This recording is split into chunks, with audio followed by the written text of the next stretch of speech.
Hello.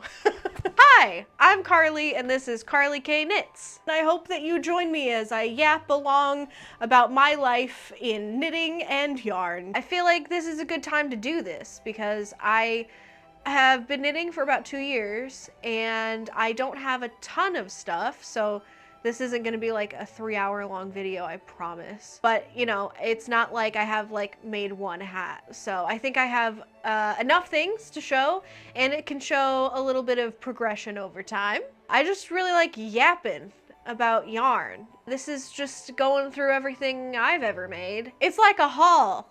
It's a haul of stuff that I made rather than a whole bunch of stuff that I went to go buy. We're gonna go in category order, and as a fun extra, I'm just gonna wear my favorite thing from each category that I've made for the rest of the video, and then I'll look like a knit snowman. Yeah, at the end, I'll have my ultimate knit outfit. Knit fit, ultimate knit fit. So just watch me talk about all the things that I've made, because yapping about yarn makes me happy. And maybe if I yap enough, others may also be happy with my yapping.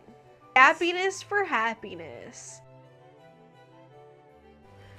Okay, so this is the Short Fisherman's Toque. This is by Kelly Brisk, which is a free pattern on Ravelry. And I made this originally as a gift knit for my brother-in-law because he wanted a teeny weeny beanie, one of those weird beanies that doesn't even cover your ears.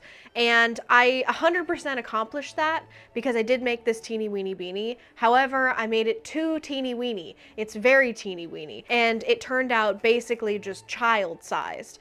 So when you wear it, it just really slides up your head. It's a really nice pattern because you can make it any size that you want to make it. You just add a certain amount of cast on stitches to scale it up or scale it down and make whatever size you want. So I want to make this again. I just need to make it bigger. I also don't remember what I made this out of. This was just some wool black scrap yarn that I used for another project. I don't remember the name, but it's really soft and really nice, and I kind of wish that I had more of it so that I could make this exact hat again, just bigger.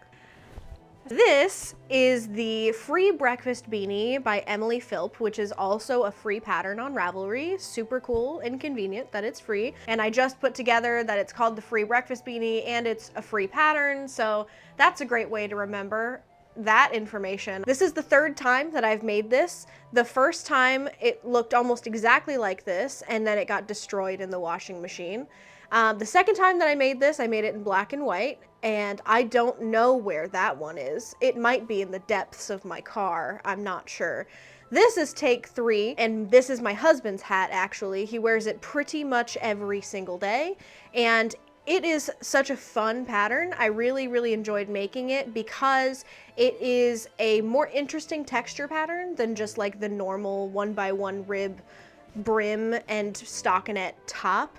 It's this like cool textury waffle pattern that turned out really stretchy and nice. It is also just a really nice pattern in the way that it was written. I'm not good at knitting math. I'm not good at determining how to change texture or color patterns when the stitch count changes. So this pattern's really nice because it gives you like very specific instructions on how to decrease and change the texture pattern as you do the decreases towards the top.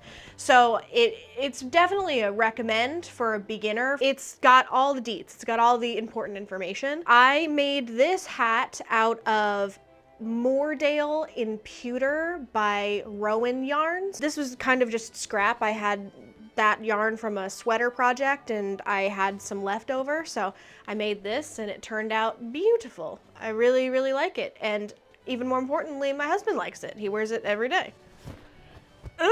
So this is my rainbow beanie, and this I actually didn't make from a pattern. I just made this up as I went. I am not a designer by any means, but hats is hats, right? It's not too complicated, and I've made enough hats that I understand how hats work now. So I just made this up as I went, and it is made of the Caron Anniversary Cakes in Prismatic. This is the first year that I got into the Anniversary Cakes game, and I don't think I overdid it as much as some people did, but I did buy just an absurd amount of rainbow yarn. I bought 2 of these big anniversary cakes. You can't see it, it's on my shelf somewhere, but they're like huge. So I'm never gonna run out of rainbow yarn. I'm gonna have it forever. This is just, it's a 1x1 rib and a stockinette top with a nice puff ball, which I did make myself. I haven't made a puff ball in a long time, and I didn't have a puff ball maker, so I printed one with our 3D printer, which gets mostly used by my husband because he's a 3D modeler and designer, and it's very, very cool. So I was able to make this nice, lovely puff ball, and this is actually a gift knit for my sister, so she'll get to have her rainbow beanie and take that home back to Colorado with her. Okay. I have made the Musselburgh hat by Isolde Teague twice. And let's talk about the differences between these 2 hats, because there are many. So this is the first one that I made, and I was really just trying to figure out the gauge system. The design of this hat is so that you can use any yarn, any needles, and you just gauge it as you go. And I clearly did not read the instructions correctly. I still don't 100% know if I understand the instructions, because this hat, while it doesn't look super crazy when I'm just holding it, it is enormous. It is both too shallow and too wide, so that when you wear it, it is like a pancake. It's a pancake hat, and it has like all this room. It's too big. I really liked making it, so I decided to make another one.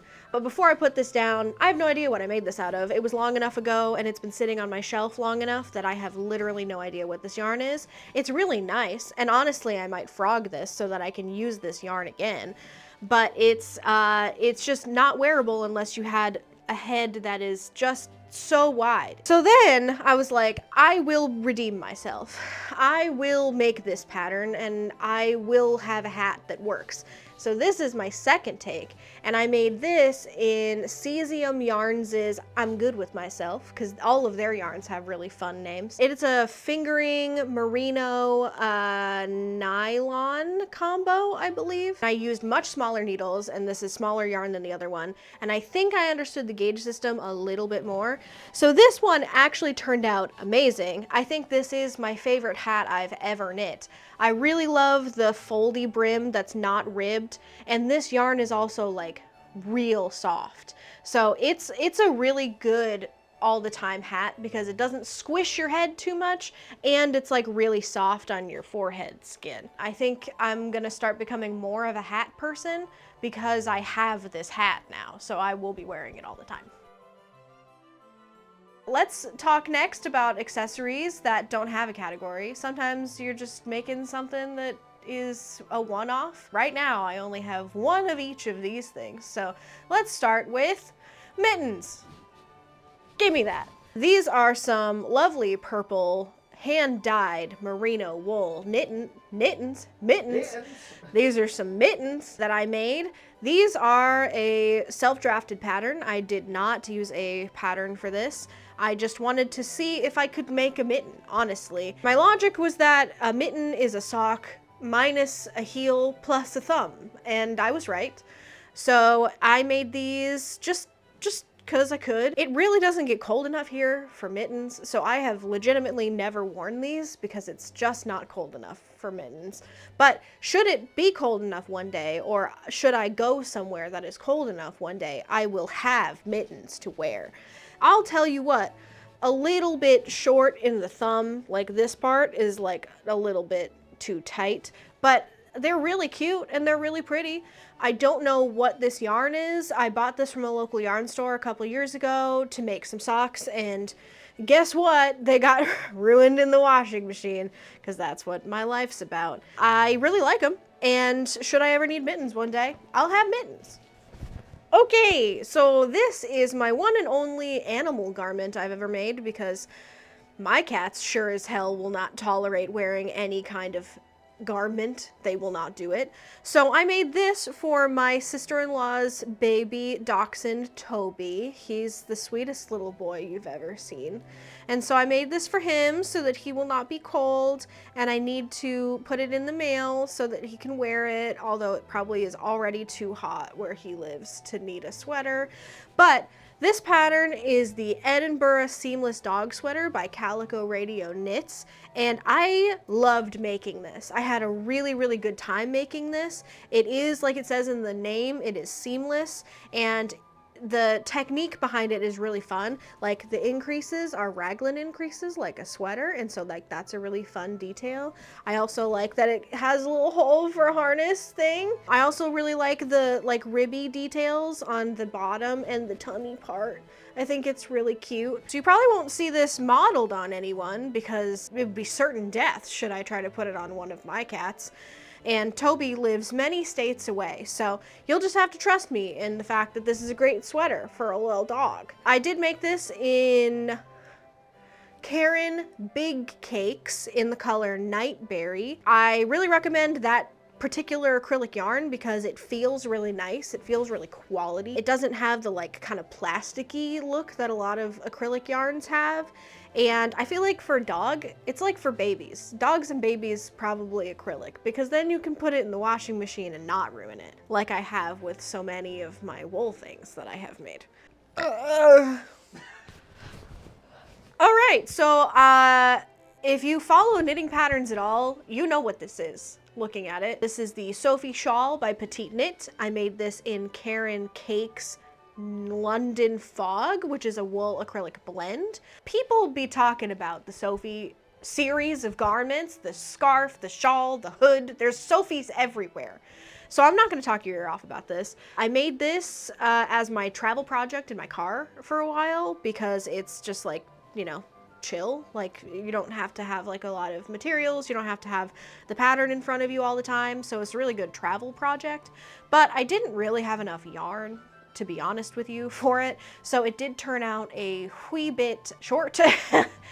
So when you wear it, it's like not quite right. You can wear it that way and it looks like a neck brace.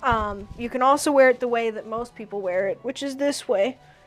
And it still looks like a neck brace. It is a scarf and it does do the things that scarves need to do. I recommend the pattern, especially to a beginner, because it's pretty easy and easy to understand. I'm not even gonna try to get into the Sophie series of patterns discourse that's on the internet because it's crazy out there. I'm not even gonna try. I enjoyed making it and I will wear it should it ever get cold enough for a scarf to be needed. Okay, so even though the dog sweater is actually my favorite thing from this category, I can't wear it. What? So it's gonna end up being the scarf or the mittens that I wear for the rest of this video, and you'll get to find out in a second. Let's talk about socks. I've made a fair few pairs of socks. I don't have a whole lot in my collection now because I've gifted a lot and I have also ruined a lot in the washing machine. But these are the 5 pairs that I have and wear basically every single day of my life. Oh, so many socks. These 3 pairs are all the Vanilla Sock by Crazy Sock Lady. It was the first sock pattern that I have ever made, and I made these 2 very early on in my knitting journey. They're probably actually 2 years old at least. These ones are a little bit newer. I don't remember what these are made of, but I know that they're much thicker than some of the other socks that I've made, so if I need something warm, these are definitely the ones that I go with. And because I'm from Colorado, I am staunchly Birkenstocks with socks all year round, even in the winter. That's what I do. And so these 2 especially are great with my sandal Birkenstocks because they're so thick, and I wear them all the time. This pair is same pattern, but I have this nice blue heel toe ankle part detail, which I feel like is like classic sock. Like if you think of a cartoon sock, I feel like this is what you're thinking of, right, in your head. I really like these. They're a little bit thinner. It's a little bit finer gauge of a yarn, and these are made from Drops Flora in off-white and indigo. I wear them all the time, and yeah, you can definitely tell the bottoms of the feet have started to felt a little bit because of, you know, wear and tear, and basically that just makes me feel like I need to make more socks so that, you know, as I wear through socks, I'll have more socks to wear. So this is the other pattern of sock that I have made. This is Stone Knits Field of Sunflowers sock set. It's just one of the 2 patterns in that set. This one is called Sunflower Power, and so I've made these ones that have the color work chart. I did one side with blue flowers and the other side with white flowers, and the accent colors, the flower colors, are the indigo and off-white that I talked about with those other blue and white socks, and then the rest of them is in the Cesium yarns. I'm good with myself. Look, matches my hat. I really enjoyed making these. They were my first color work sock, so it was definitely a learning experience, and I made these using Magic Loop. I think the next time I do a sock that's color work, I'm going to try to use the 9-inch circulars instead, because I feel like if you've ever knit a sock that's color work with Magic Loop, when you go around like but from one needle to another, you know, it's really hard to gauge your tension. Like, it's really hard to figure it out. So these worked out and they blocked out fine, and you can't really tell where that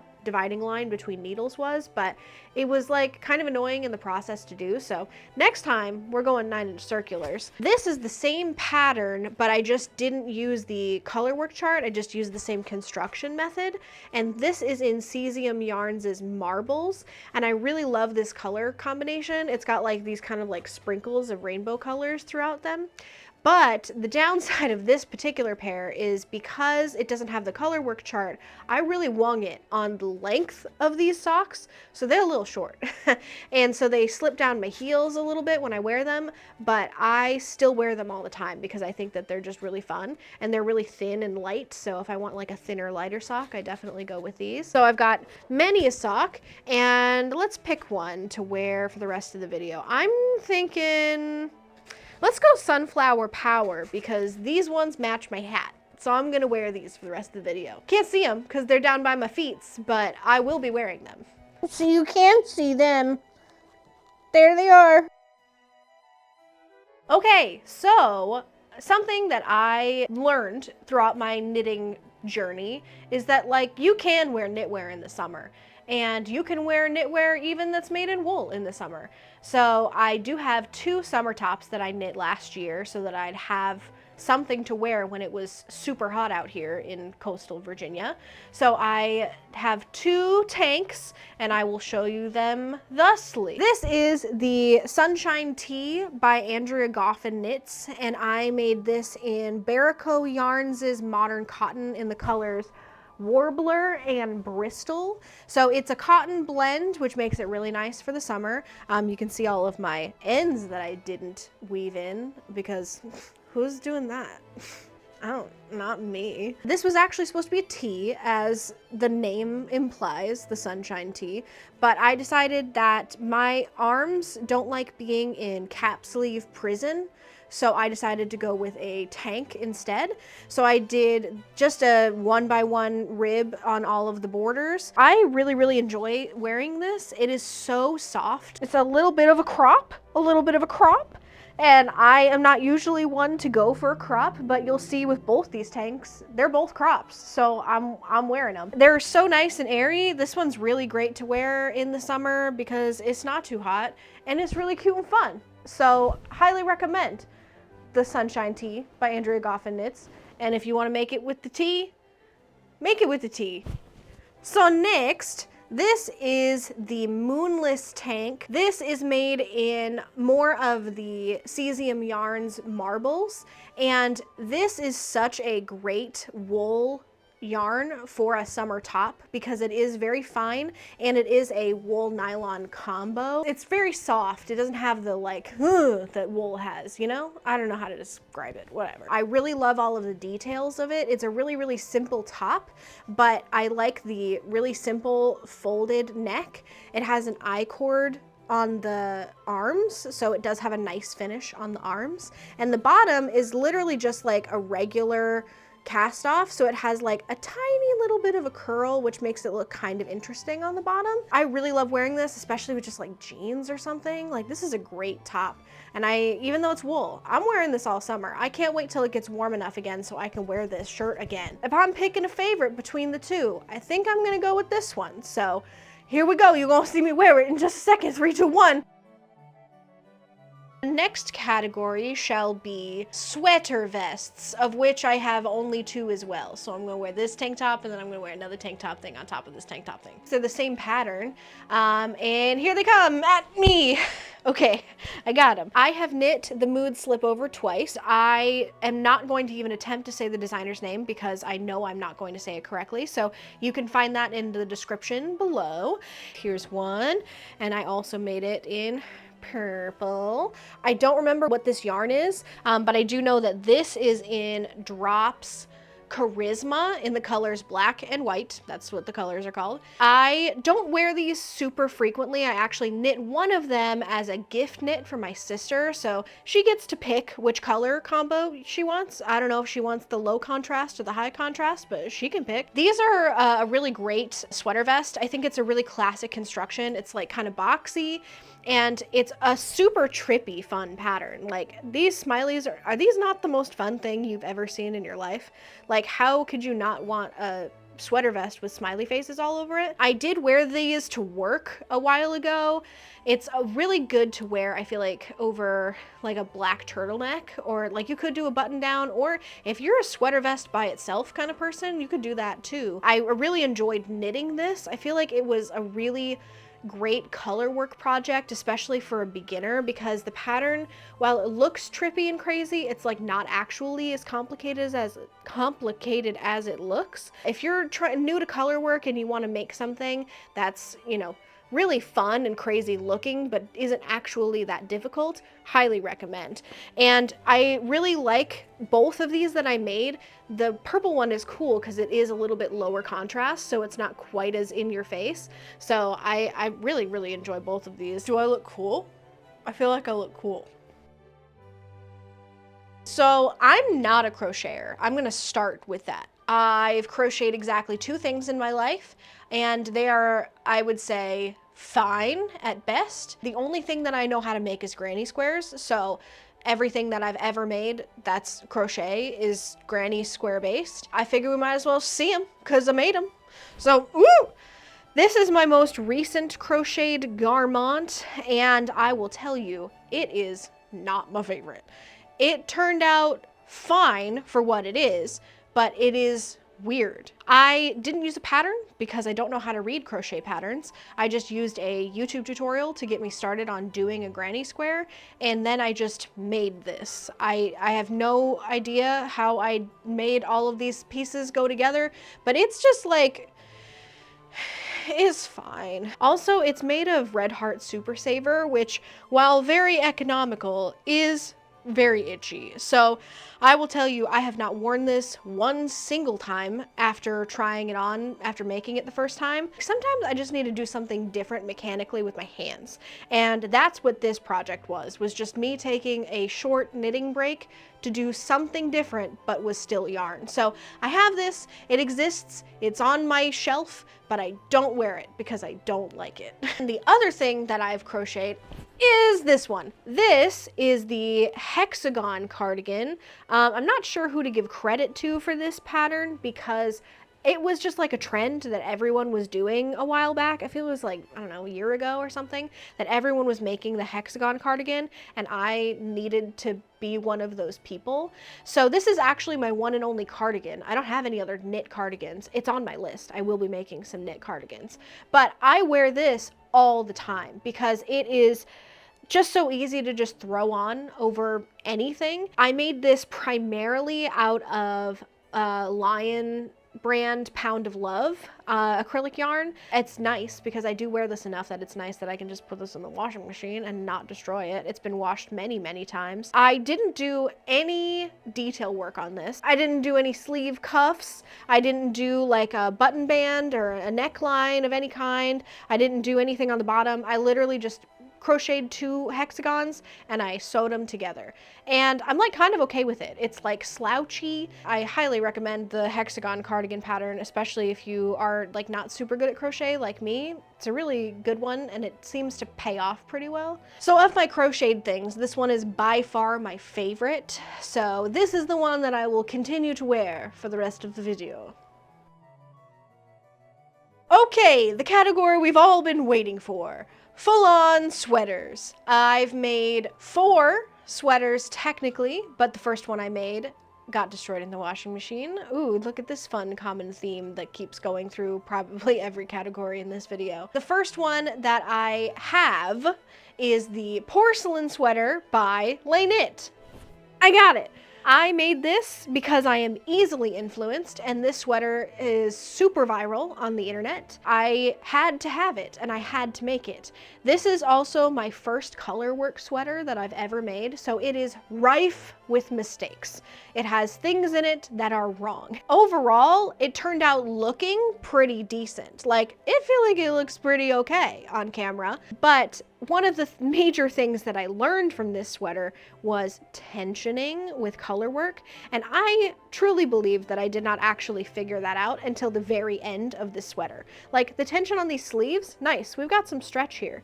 Like, you could, you know, wear this on your arm and it wouldn't be weird, but especially this middle stripe here where I connected it in the round, I don't know what I was thinking, because I was yanking this yarn and not thinking about the fact that the brushed alpaca silk that this is held together with doesn't have any stretch to it. So this middle thing here, it basically like cinches in the middle, and then it goes whoop out, because the bottom stripe, I did figure out how the tensioning worked. I actually wear this almost not at all, because it is, like I said, rife with mistakes and it doesn't fit me very well, but it is something that I do want to make again so that I can correct many of those mistakes. This is knit in Drops Flora in Off-White and Indigo, held together with Drops Brushed Alpaca Silk in Cobalt and Off-White. The other thing I learned from this is that I don't love the feeling of the brushed alpaca silk or like mohair type texture. It's not my favorite. So the next time I make this, I'll probably just make it in like a DK instead of a fingering held together with a mohair, so that it doesn't have that like hairy feeling. It's just not my favorite. Some people really love it. It's not for me. And then the third thing that I learned from this is that I don't love the color combo. This is the original color combo, like a blue and white that the pattern is advertised in, and so I wanted to make it as close to that as possible. But after making it, I realized that it's like not really my color palette. It's not my vibe, really. So I think if I were to make this again, I would probably do it in like a more muted color palette. I'd probably make it not as contrasty, and I would definitely not do the main color in white.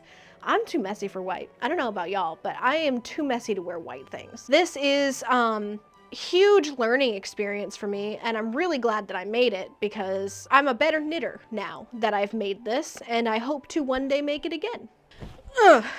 Okay, so this is my first all over texture sweater. This is the Ingrid sweater by Petite Knit. I knit this in pewter Moordale, that is by Rowan Yarns. And I'll tell you what, I know this doesn't look like pewter to you, and that is because I made a mistake when I was checking my dye lots, and I didn't check them, and I, halfway through this sweater, used a skein of yarn that was lighter, so I had a big old stripe in the middle of it. To combat that, I decided to dye it, and that was my first foray in dyeing wool, and I had to dye it twice, because the first time I did not stir it enough because I was afraid. The second time it took, and now it's black. And it's gorgeous. Like, I don't know if you can see this texture pattern, but oh, it's so pretty.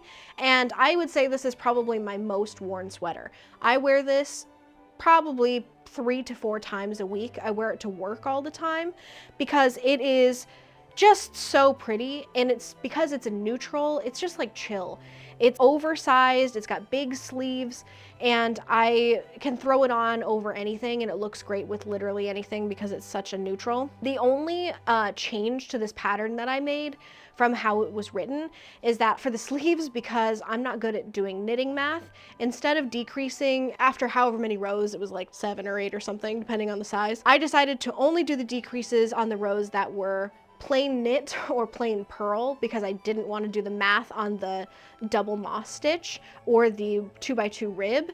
So it's the same amount of decreases, I just spaced them very differently, and it honestly is fine. Like, it didn't make a difference. It still did the amount of decreases that it needed to have. And I really love how it turned out. This is such a comfortable sweater and I love it. I bet you this is probably gonna be the favorite that I wear for the rest of the video because this is a good one right here.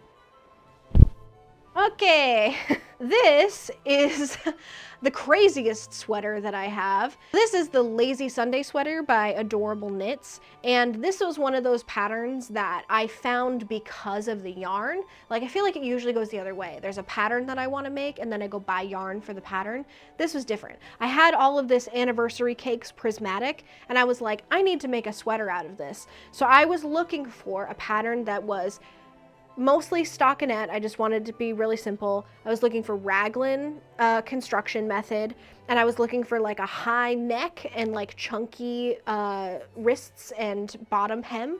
And this was perfect. This was a great pattern for that. I really, really like the broken rib on the neckline and the arms. It makes it just a little bit more interesting than a regular rib. This is a great sweater for this yarn. The acrylic is great because I can just throw it in the washing machine, and it's really soft and it feels really light. For as like crazy and chunky as this sweater looks, when you're wearing it, it actually feels really light and like not cumbersome. I definitely wear this all the time, and you can tell because on the arms we've got some pilling starting, some wonderful wear is happening on this, and you know, I've decided that that's just fun because then at least it shows that I'm wearing all the things that I make. But I wear this to work all the time. I feel like a crazy clown person, and that makes me happy through the day. So I definitely recommend making a crazy rainbow sweater because it'll make you feel like a clown, and I like feeling like a clown. This is my last category of wearables, and there's only one thing in it. I have knit exactly one dress. This is it. This is the Haley or Helly dress, I don't know how to pronounce it, by Novita, and I made this in Caron Cotton Cakes in Seashell. This I made because I was looking for something that could function for me like a bathrobe or like a house coat, something I could just wear around the house and like throw on after I got out of the shower, something like that. That's what this ended up being. I will tell you, I did make this in the largest size, but it did come out even bigger than I thought it would be. It is like legitimately a tent. It is a tent dress. That's probably my fault because I did not gauge swatch it before I made it, so I had no idea if this yarn and the needles I used would meet gauge. And that's fine because I really wanted it to be really big and really comfortable because it's just a wearing around the house kind of dress. But it is for sure like a straight up tent. The other thing about it that turned out kind of weird is the neckline and the armholes are supposed to be these folded hems, and they're fine, but maybe it's a hot take, maybe it's just me, but when there's like a recommended amount of stitches to pick up around necks and arms, I take that as a loose suggestion because I don't like to count. So unless there's like a texture or color work chart that's like specific that needs a certain amount of stitches, I just kind of pick up as many as I feel like. And so I think the reason that these turned out kind of flappy and they don't really sit straight is because I picked up potentially too many stitches. I also could have picked up not enough stitches. I don't know enough about the construction of these things to know what exactly I did wrong, but I'm almost certain that it is my fault that they turned out kind of flappy and that the neckline on this dress is enormous. It's like a big old boat neck, scoop neck thing. I really, really like wearing it. It is as big and comfy as I was looking for. And this cotton blend yarn is really convenient that because it's a bathrobe, like it's absorbent if I am getting out of the shower, and I can just put it in the washing machine, which makes it really nice. Definitely would recommend this yarn, and I would recommend this pattern, but I would definitely recommend doing a gauge swatch first and following instructions. This is a free pattern, so if you want this one, you can find it for free. Then you too can have a big giant dress as your bathrobe. We have reached the end of the line. We are at the last category that also only has one thing in it. I have made exactly one blanket and I gave up halfway through it. So this is my mitered corner mitered square baby blanket by Plymouth Yarns. It's just in a worsted weight acrylic. I made this out of just scrap yarn that I had. The original pattern, because it's for a baby blanket, is just this like 5x5 squares. So it's supposed to be just like this half of the blanket, and then it had like a border on it. Because I wanted to make it like a full-size blanket, I was like, I'm gonna quadruple it and I'm gonna have it be a 10x10 square blanket. But I really locked myself into a color palette here, and I was trying to just make it a scrap blanket, but at this point, because I've done half of it in this color scheme and I don't have any more of this yarn, I can't really continue it. So it's more like a half blanket. It's like a shawl almost, and that's actually how I use it mostly. I usually wear it around my body like this. And I use it when I'm sitting in my desk chair. And because it's a half blanket, it doesn't have a whole bunch of extra fabric, so your arms are still available for use. I wear it a lot like this when I'm knitting at my desk chair, but it also can be a good lap blanket if you're sitting on like a couch or in a chair, whatever. It's a nice size because it can be used for so many different purposes. The mitered square is honestly one of my favorite construction methods I've ever learned because it is so versatile. And one of these days I would like to do another one of these, but give myself a broader color palette when I started so I can make it a true scrap project and I can get through all of this random acrylic yarn that I have up here on my shelf. This is definitely a pattern that I really enjoyed. It took me a really long time to get through this many squares. It's a really easy one to like not have to pay attention to. It's just garter stitch with decreases in the middle. That's basically all a mitered square blanket is. It's really easy to figure out. We have reached the end, and I'm now wearing one of my favorite of each category of everything that I've ever knit, and I'm getting really warm. If you've made it this long, I am so grateful that you have sat through watching me yap and ramble the way that I do. I hope that you come back and watch me talk more about things that I've made and things that I'm making. I have a lot of works in progress going right now that I am really excited to share the process with you. Don't forget to like and subscribe to my channel, Carly K Knits, here on YouTube. I am also Carly K Knits on Instagram, and I'll have all of my links in my description below. I hope that you come back next time and have a very warm rest of your day, because I know I will. In case you'd like to see the aftermath of all of this, witness greatness. Come to me, my children. I am knitting Jesus.